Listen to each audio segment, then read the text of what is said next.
Hey, good morning, everybody. I just want to welcome you guys not only to sitting down and learning God's Word today, but I also want to thank you again, as always, for being here.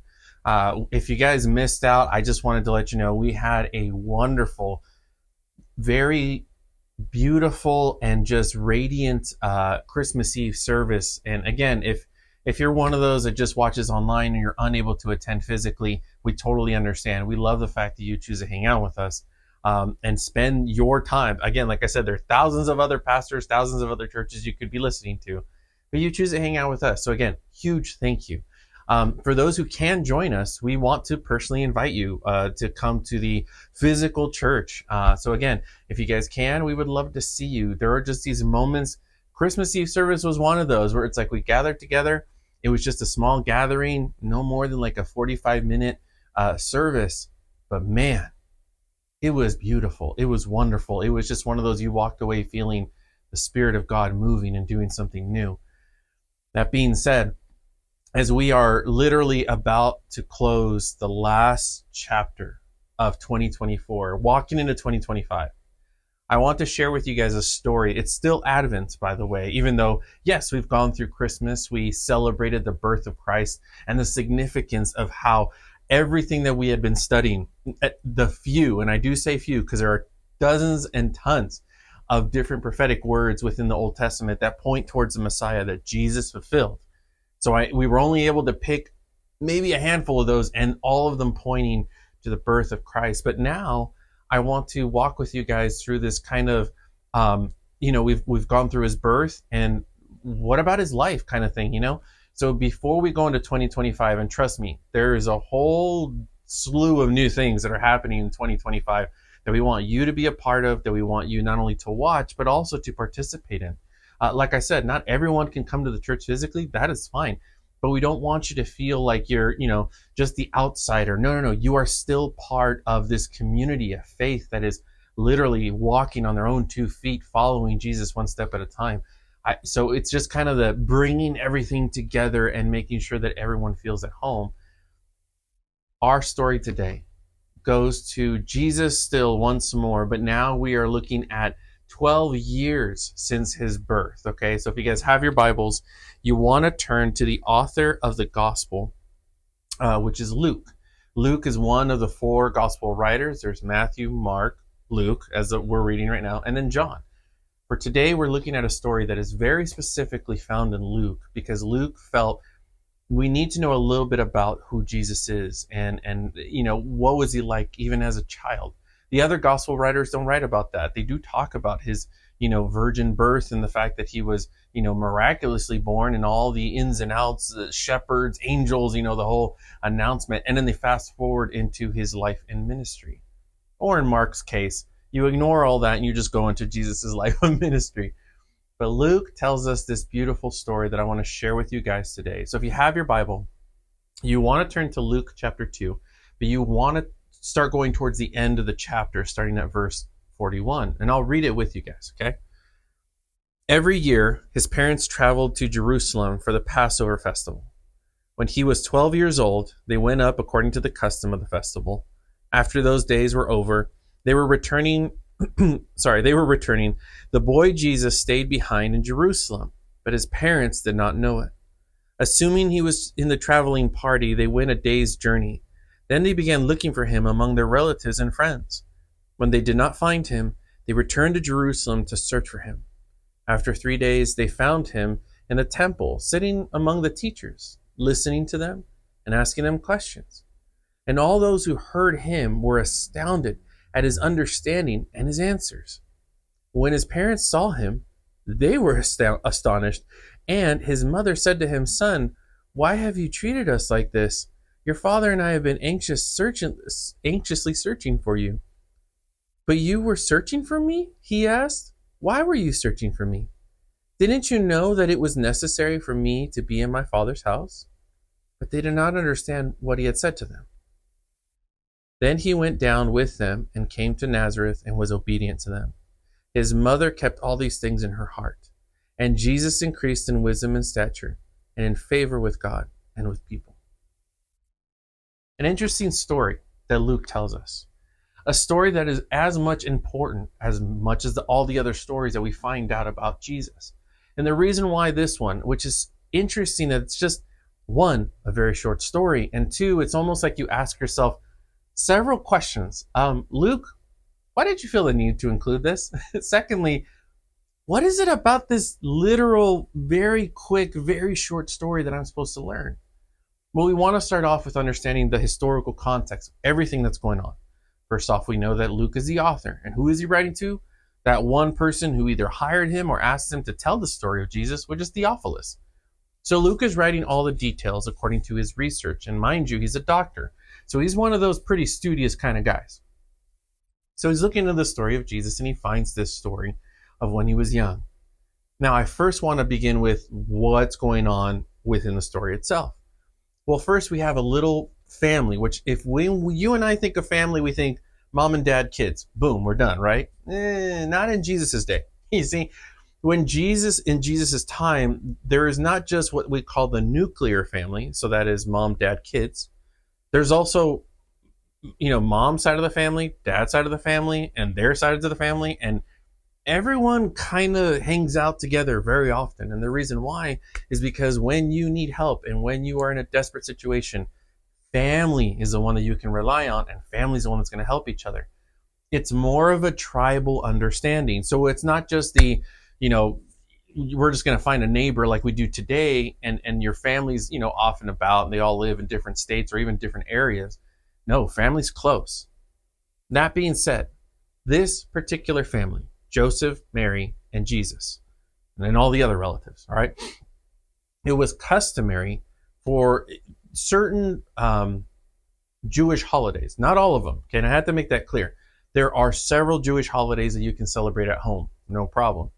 But there are a few, more specifically Passover, or the week-long celebration of Passover, that it's actually required, according to the Old Testament, I believe it's in Samuel, might need to double check that says when you celebrate Passover, that celebration has to more specifically happen in Jerusalem. So for those that could go to Jerusalem, those were the ones that actually celebrated Passover. Now we have to go into the Old Testament, the book of Exodus, to understand, well, what is Passover? Passover was a story that we find out about Israel during the time that they were under the slavery of Egypt. There were times that Moses, I'm getting ahead of myself. Moses is the main prophet, okay? So, and again, I'm not assuming everybody listening has either read the Old Testament or is a Christian or whatever. Moses is one of the prophets that you find, more specifically in the book of Exodus. He himself is an Israelite who finds himself running into God in the desert as a result of a bush that's on fire but is not being consumed. In other words, it's not burnt. So wrap your head around that. He finds this burning bush situation and hears the voice of God that says, hey, I'm God. I am the one that, had a relationship with your ancestors, and I have a relationship with you now, but my people are being enslaved by Egypt and they're being treated terribly. So I would love to release them from that captivity. God then uses Moses as a mouthpiece and also prophet to then shows them, Egypt, the miracles that God was doing. In the process, God consistently told Pharaoh and the Egyptians, let go of my people, let them return home to where they belong. Mind you, they belong in the area of the Canaanite area, or Israel, modern day Israel, right? But they're enslaved in Egypt. So it's the whole let them go, let them be. Pharaoh doesn't listen. Over and over again, Pharaoh doesn't listen until the last of the plagues that God sends upon Egypt to show them, hey, I am God, and I'm telling you, you need to let them go, or I'm going to have to enforce my law. Well, eventually the Egyptians just don't listen. More specifically, Pharaoh, their leader, ignores God. And God warns the Israelite people that are in Egypt. And he says, listen, the angel is going to come over, one of God's angels. I want you to go and grab a lamb. And I want you to grab that lamb and I want you to slaughter it, meaning I want you to kill it. You will consume the rest of it. But I want you to grab his blood and I want you to go up to your doorpost. And the doorposts that are around each one of their front doors was then covered in the blood of the lamb. Yes, this has to do with the future of, what the sacrifice that Jesus would play. However, we're getting ahead of ourselves. So back to the story. You have this lamb being put on the post. The angel of God comes over and he goes up to every single door in Egypt. If there is lamb's blood on it, he passes over the house, meaning moving on to the next house. You see, the Egyptians did not get the memo because they don't have a relationship with God. So when the spirit comes over, the angel comes over, sees that there's a doorpost, does not have the lamb's blood, unfortunately, the first son in that household is lost. As a result, finally, Egypt mourning and crying because all of these kids are now gone. They finally let the Israelites go. From that point on, Israel celebrates what they call Passover, or the time that the angel of the Lord passed over them, but unfortunately did have judgment upon the Egyptians. That's the celebration that's going on. And the tradition is you have to celebrate that in Jerusalem, not at home. So here we have, back to the original story found in Luke chapter 2. I know it's a lot of background information. Back to Luke chapter 2. We have Jesus. We have his family, Mary, Joseph, and then the rest of the cousins and whatever, all of that family coming together. They all travel uphill because Jerusalem is found on a hill. They travel up there because they're near, and they all celebrate the Passover. And by the way, how old is Jesus? This is what matters. Jesus is 12. Why does it matter that he's 12? Well, when a young boy turns 13, he becomes a son of the covenant. The word son is bar. Covenant, you probably guessed it, mitzvah. So when a 13-year-old boy celebrates his 13-year-old birthday, he has his bar mitzvah. It's 2 words, son of the covenant, which means that now this boy is going to enter into school to learn the law of God. Cool. But he's 12. Okay? The reason why I bring up the fact that he's 12 is because something's about to happen that, given the circumstances, it just kind of makes sense. Okay? Here's what I mean. When a little boy is not 13, right? Not yet. He has 2 options. Either he can hang out with the rest of the kids. By the way, all the kids would hang out together and travel together. And then the women would hang out with the kids. So you had a bunch of kids and a bunch of moms or aunties or whatever, all the ladies and all the kids all hanging out. And they would travel in massive droves, like they would, a whole big family. Mind you, there's other big families also traveling in the same direction. So it's just a lot of crowds going on, right? So 12-year-old Jesus can hang out with the kids and he can hang out with the ladies. But he's starting to get to that age, 13 years old, where he can then travel with the men. But see, at 12, you are kind of in between. Why do I bring that up? Because here's how our story begins. Joseph and Mary decide to go up to Jerusalem, up because it's on the hill, to celebrate the Passover. And you're like, okay. First off, they are a religious family and they are an obedient family. Can I get an hallelujah and amen for that? Okay. So here it comes. Little boy Jesus hanging out, going with the whole family, the whole crowd. And they go up to Jerusalem. They celebrate Passover. It's about a week-long situation. And then the Passover's over. What do? They go back home. Where? To Nazareth. So they start to travel downhill along with everyone else that's traveling downhill. And they start to go in a big old caravan, right? So it's like there's just a crowd of people, their family, whatever. Where's Jesus? See, here's the deal. If I was Joseph, being the dad, right, I would be walking with all the men. If I saw Jesus, great. That means he wants to hang out with the guys. He wants to hang out with the adult men. That's fine. He can do that if he wants. Remember, he's at that age. But if he's not with us, my assumption is he's with his mama and the rest of the kids. You see where this is going, don't you? Well, if mama, let's say mama, is now the one, she would see Jesus with all the kids and with her and with all of her, relatives and cousins and aunties and all that stuff. Yeah, they're all there, right? But if Jesus isn't with her or the kids, well, he's at the age where he could be with his dad, right? So maybe he's with Joseph. So it's what are you going to do?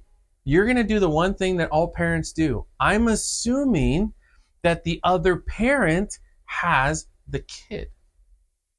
Now, I'm praying and hoping that none of you who are listening to this story have ever lost your kid. I lost one. He decided to go to the restroom with a buddy of his and never tell anybody. So I had to run around a church trying to find a kid. Mind you, the doors are open. He could have gone into the street. He could have gone into the parking lot, could have all that, because somebody else who I assumed was watching them, and then they assumed that I was watching him. Come to find out, nobody was watching him. In other words, watch over your kids. Now, that being said, they start to travel back home. They travel for a whole day. Remember, Joseph assuming he's with Mary, Mary assuming he's with Joseph. Eventually, they stop after about 12-hour journey. Okay, so that it's not a full-on day. It's 12 hours later. They're like, okay, we're done. We're gonna, set up for camp. That's when all the cousins and all the little kids and everybody else are gathered together into their big encampment, and that's when they go, hey, wait, where's Jesus? They start to run around. Where's Jesus? Where's Jesus? Is he with Auntie? Is he with this person? Is he with that family? They come to find out he is nowhere to be found. Now, we, the readers of the story, know where he's found, because Luke tells us as they went on for a day's journey, they didn't realize that they left Jesus behind. Where was Jesus, though? He wasn't just walking around Jerusalem. No, Jesus, according to Luke, he tells us that Jesus is found in the temple area. Well, that's fine, because everyone was celebrating Passover. People would have gone to the temple, and people are at the temple all the time worshiping. But something unique happens. Jesus goes to the temple, and he's sitting there at the temple. He's having conversations with other religious leaders. Now, we're not told scribes or Pharisees or anything like that, because actually is a negative word in the Gospel of Luke. Instead, we're just told that there are religious leaders. So they could be Pharisees, scribes, whatever the case is. And they see Jesus, and Jesus starts to ask them questions. And Jesus starts to respond to their responses, because I will let you guys know, when it comes to rabbinic education, you don't just give answers to questions. You ask questions to the questions that are being asked of you, so that you can both eventually come to the conclusion of what is actual truth. So I ask a question, you ask a question in response to my question, and then we go back and forth until we settle disputes or whatever the case is. Jesus is 12 years old. Why does that matter? Because remember, you don't go into the school of learning the law until you are bar mitzvah, a son of the covenant, which is 13. So this little kid, where did he get his education from? Jesus hangs out in the temple of all places because, and we will find out through Luke, there's a reason why he's there. Back to his parents, they're panicked. They have to travel a whole day back. And then once they get there, they are running around like crazy, going around Jerusalem, asking people back and forth, where's my kid? Where's my kid? Where's my kid? Now, what's interesting is Luke says, according to Mary's words, when she finally finds Jesus, where does she find him? She finds him in the temple courts, discussing, talking, having questions. There are two words that are repeated. It's the same word repeated twice. According to Luke, it says that Jesus' response, his wisdom, that not only the questions he was asking the religious leaders, but the responses and answers he was giving the religious leaders were astonishing. Meaning, the religious leaders are scratching their heads going, how does this 12-year-old boy have these incredible answers, these incredible questions? And not only that, the way that he handles the scriptures, the way that he handles the law. This is one of those, they're the PhDs, and yet they're looking at a 12-year-old boy that is more profound than their education. I mean, do you guys understand how incredible this is? This is, and that's the word that Luke wants you to note. Astonished, surprised, baffled at the wisdom that Jesus has. Now, enter the parents. Mom and dad enter the scene and look at him going, why? What are you doing? But it doesn't say that they're astonished at finding him. They're amazed and astonished at his interaction with the religious leaders and his responses. It's the, whoa, since when is our kid that amazing? We'll get to that. So eventually, Mary goes up to Jesus and goes, Jesus, hey, where have you been? And like a normal mom, she goes, what did we do to deserve this? Why did you walk away from us? Why did you disappear? What's interesting is Jesus' response. Mind you, there's not a lot of detail of what's going on here. All we're told is that there is that sense of amazement And then Mary goes, what did we do to deserve this? Why didn't you come with us? And Jesus is now the one that's perplexed. Is he really? Probably not. It's more of the, I'm perplexed for you. He looks at his mother and he says, why were you looking for me? Which, by the way, it's not a rebuke. It's more of the, why would you think that I would disappear? I didn't disappear. And finally, Jesus clarifies, doesn't it make sense for you to anticipate that I would be about my Father's business? Now, the reason why I say business and not house is because house is implied, but it's not in the original text. The reason why house is implied is because the temple and everything that happens in the temple is called the house of God.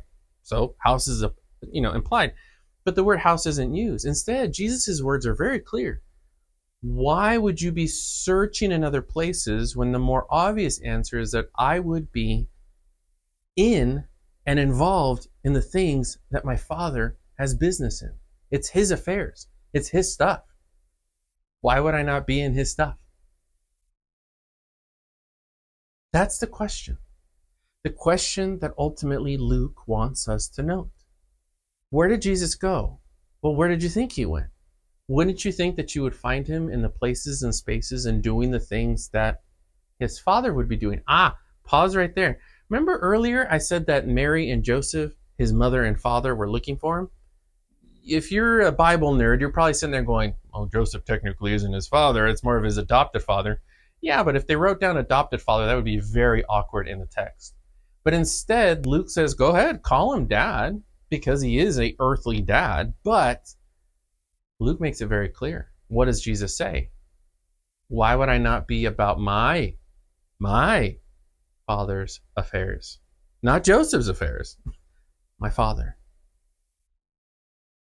Luke wants us to note that even at 12 years old, this little boy, Jesus, already knew his identity.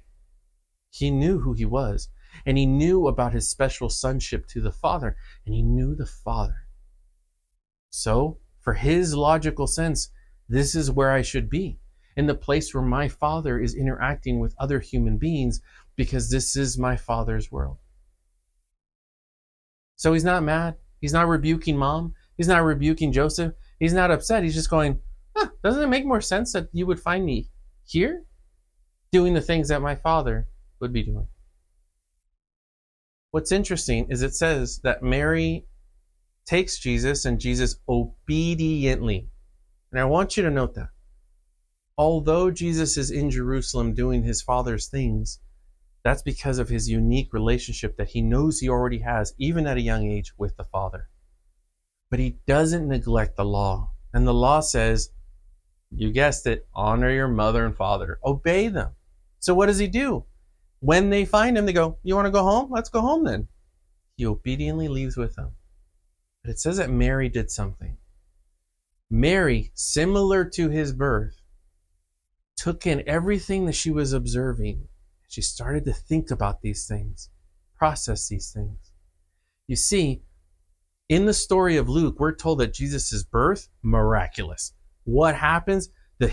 How he's born, where he's born, all that stuff, incredible. Angels showing up, shepherds showing up. Of course, this is according to Matthew, but eventually the Magi show up, and it's one of those thing after thing after thing that are pointing to the incredibleness of this son. That he's not just a baby boy, he is the Son of God. And then the fact that she takes him to the temple, and then there's Anna, and there's also his name, not Zechariah, but the other guy who prophetically speak over the child. It's one of those, like, she's constantly bombarded by, wow, this kid has a destiny. This kid has he has a future, and his purpose is incredible. And yeah. 12 years later, it's almost like she forgot. She had to be reminded who Jesus is. And this moment of him getting lost, although I will say, parents, you didn't get any points for this one, but when you found him, it was his amazement, his incredibleness, his wisdom, his knowledge. In fact, who he is kind of surprising me again. It is. So it says they returned home. Mary thought about these things, contemplated them, almost like a cow re-chewing its cud. Like, I wonder what that meant. And it says that Jesus grew up in stature and wisdom and with favor with other Jewish people, other men and women. Why would Luke tell us this story? First off, where did Jesus go? One of the things that I love about my littlest daughter, we have 3 kids, and our littlest one is a 15-month-old, is that she still loves peekaboo. I know. And the cool thing is when she was little, it would get her laughing so hard, and it still does it today. We would cover our faces with a blanket, with a pillow, and we go, peekaboo, and then peekaboo, and it never gets old. They love it over and over again. You know what's something funny about kids? They don't understand the concept of peekaboo. Now, I know what you're thinking. You're like, well, obviously they're little. No. When you cover your face, kids believe that you disappear. You stop existing.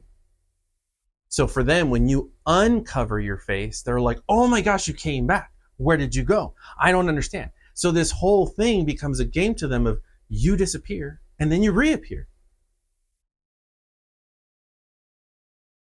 What was your concept of Jesus back in the day? And I want to know, where did Jesus go? Because see, as we grow up and as we grow older, we have the tendency of trying to make Jesus into our image. We try to make Jesus into who we want him to be, or we interpret Jesus the way we want to interpret Jesus. Funny how as soon as we start to put our image upon him, he gets lost. He disappears in our lives. And we sense it too. We're like, where did we? And we panic because we start to ask people, where did he go? Where did he go? Where did he go? And what's funny is that you would find him if you embraced him for who he actually is. Where are you going to find Jesus? Where did he go? Well, he decided that he was going to go and continue to be about his Father's business. Well, then that brings up the new question. Where did you go? Hopefully you went to go find Jesus, and then you come to find out that he is with the Father, where you should have been this whole time. You see, you'll never lose Jesus as long as you're spending time with him and the Father. You guys will never get lost from each other. And Jesus asked the question, why were you looking at me in all different other places when you knew this would be the most logical place? That I would be about my Father's business, as you should be about your Father's business. Here's my last question that I have for you. Who is Jesus to you? Because you might read this story going like, big deal. No. Huge deal. You see, Jesus at 12 years old already had incredible wisdom and knowledge. At 12 years old, he already knew his understanding of who he was in God, that he had a special relationship with the Father. He knew that from his birth. It was declared. And at 12 years old, he already knew all this. Isn't that incredible? Yes. But here's a question. Who is he to you, though? As we enter 2025, you would not waste your time or your life if you dedicated, let's just say 1 year, getting to know the personally of Jesus. Jesus, who are you? What are you about? What matters to you? And where can I find you? Because it is there that I will finally have peace.